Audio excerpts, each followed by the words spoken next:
Hello all, once again welcome back to my channel. This is Soniya Moosakutty and in this video I will be talking about oral pigmentations. So don't forget to subscribe this channel, like and share this video. Before going into our topic, we need to know about pigments. Pigments are colored substances, some of which are normal constituents of the cells like melanin and others are abnormal and collect only under specific conditions. Pigments are of two types, exogenous and endogenous.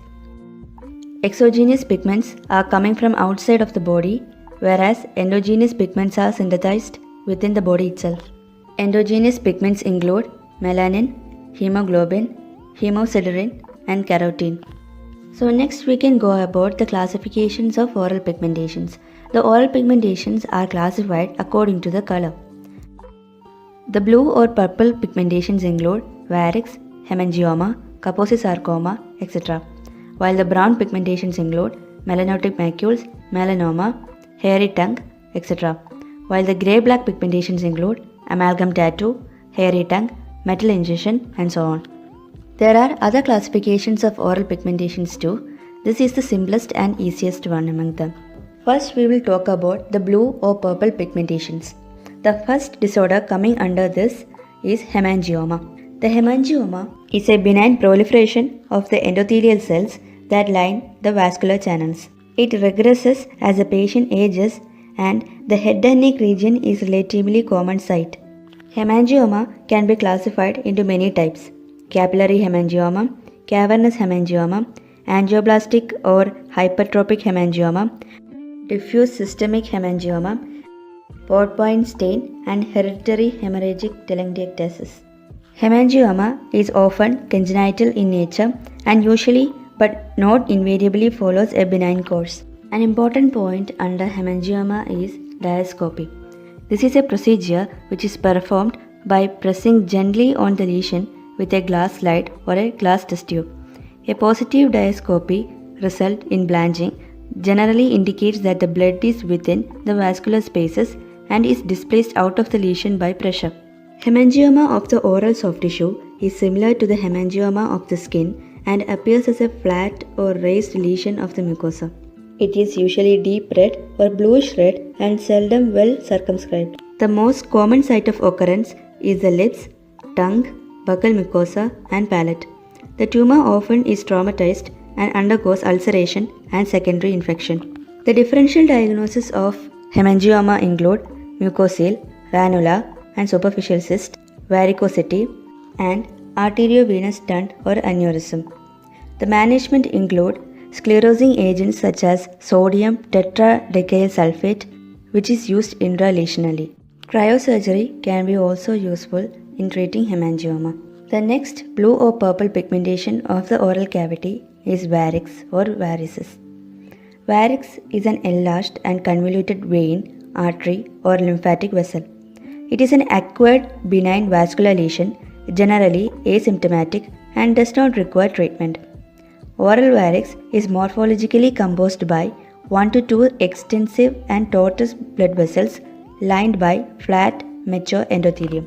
The trauma plays an important role in the development of a varix. The traumatic event probably damages and weakens the vascular wall and results in dilation. Varix is most commonly found on the tongue, lip, or cheek, mainly in the 7th decade of life. Oral varix is characterized as a red to purple papule or nodule. It has sharply delineated borders and a smooth rounded surface contour. When many of the sublingual veins are involved, it is called as caviar tongue.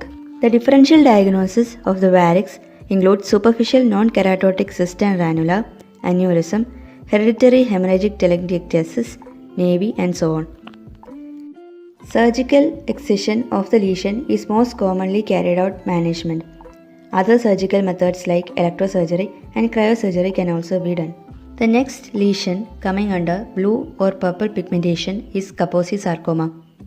It is also called as angioreticuloendothelioma, multiple idiopathic hemorrhagic sarcoma of Kaposi's. Kaposi sarcoma or KS is an unusual and uncommon disease of the blood vessels which occasionally manifests in the oral cavity. The Kaposi sarcoma is most accurately described as a multifocal angioproliferative neoplasm that involves the skin. Kaposi sarcoma may occur at any age, but it is most common in the 5th, 6th and 7th decades. There is marked male predilection with a gender ratio of 20:1. Kaposi sarcoma have 4 clinical presentations. These are the classical type, the iatrogenic type, the age-related Kaposi sarcoma, and endemic type, the attached mucosa of the palate, gingiva, and dorsum of the tongue. The oral Kaposi sarcoma lesions occur as a red to purple nodules and macule with mucosal ulceration. The symptoms include pain, dysphagia, difficulty with mastication, bleeding, and may be cosmetically displeasing. On palpation, this lesion does not blanch with pressure. The differential diagnosis of Kaposi sarcoma include hemangioma, purpura, nevus, and melanoma. Next, we can go about the brown oral pigmentations. The first one coming under this category is melanotic macule. The term melanotic macule has been used to describe a benign pigmented lesion of the oral cavity, which is characterized by an increase in melanin pigmentation along the basal cell layer of the epithelium and the lamina propria. It is the most common pigmentation to occur in the oral cavity of light-skinned individuals. It represents an increase in the synthesis of melanin pigments by basal cell layer, melanocytes, without increase in the number of melanocytes. The etiological factors of the melanotic macule include genetic, racial, and environmental factors like smoking, drugs, hormones, etc. The solitary oral melanotic macule is more commonly seen in middle-aged adults, and females are more affected than males. It is attributed to actinic exposure and therefore occurs on the vermilion border of the lower lip. It can also occur on gingiva, palate, and buccal mucosa. The melanotic macule is typically a well-circumscribed flat area of pigmentation that may be brown, black, blue, or grey in color. The most of the lesions are less than 1 cm in diameter, although in some occasions they may be larger in size. The lesions are oval or irregular in outline. The differential diagnosis of melanotic macule include melanoplakia, amalgam tattoo, and focal melanosis. The next common brown oral pigmentation is melanoplakia. This term is applied to a flat, localized, or widespread black or brownish discoloration of the oral mucosa due to increased amount of melanin. The etiology include smoking, systemic disorders like Addison's disease, lead poisoning, or cancer chemotherapy. The color of the lesion varies from light brown to blue pigmentation depending on amount of melanin present and depth of lesion. The differential diagnoses include amalgam tattoo, melanoma, and local area of hemosiderin deposit. The next pigmentation is smoker's melanosis. Smoker's melanosis occurs in 25 to 31% of tobacco users and is characterized by discrete or coalescing multiple brown macules that usually involve the attached mandibular gingiva on the labial side. Smoking-associated melanosis is due to increased melanin production by melanocytes and its deposition within the basal cell layer and lamina propria. The etiology include nicotine and polycyclic amines. Location is most commonly observed in the anterior mandibular gingiva. Other part involved is palate, buccal and commissural mucosa, and inferior surface of tongue and lip mucosa. The color of the smoker's melanosis has usually black-brown pigmentation. With cessation of smoking, improvement is expected over the course of months to year.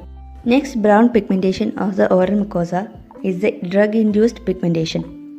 A number of medications may induce oral mucosal pigmentation.